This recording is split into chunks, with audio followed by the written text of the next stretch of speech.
YoYo boat நெக்குக்கு video போடுங்கன்னு சொல்லி comment பண்ணிருக்காங்க. சொல்லிடுவோமா? சொல்லிடலாமே. சரி நீ சொல்லு. நீங்க சொல்லுங்க. நீங்க சொல்லுங்க. நீங்க சொல்லுங்க. நீங்க சொல்லுங்கண்ணா. ஏன் நீங்க சொல்ல மாட்டீங்களா?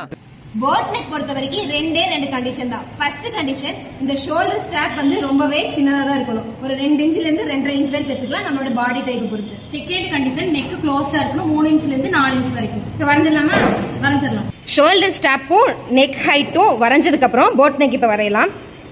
இந்த ஸ்ட்ராப்ல ஒரு 1/2 to 1 inch வரைக்கும் மார்க் பண்ணிக்கோங்க. அதே மாதிரி இந்த நெக் வித்லயும் ஒரு 1/2 to 1 inch வரைக்கும் மார்க் பண்ணிட்டு ஒரு கர்வ் போட்டுக்கோங்க. ஈவன் உங்களுக்கு ஃப்ரீ ஹேண்ட்ல வரைய வரல அப்படின்னா நீங்க ஆர்ம் ஹோல் ஸ்கேல் யூஸ் பண்ணி கூட வரைஞ்சிக்கலாம்.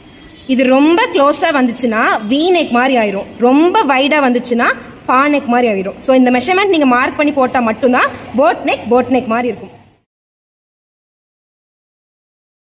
போட் நெக் பண்ணியாச்சு. நெக்ஸ்ட் என்ன நெக் வேணுங்கிறத கமெண்ட் பண்ணுங்க.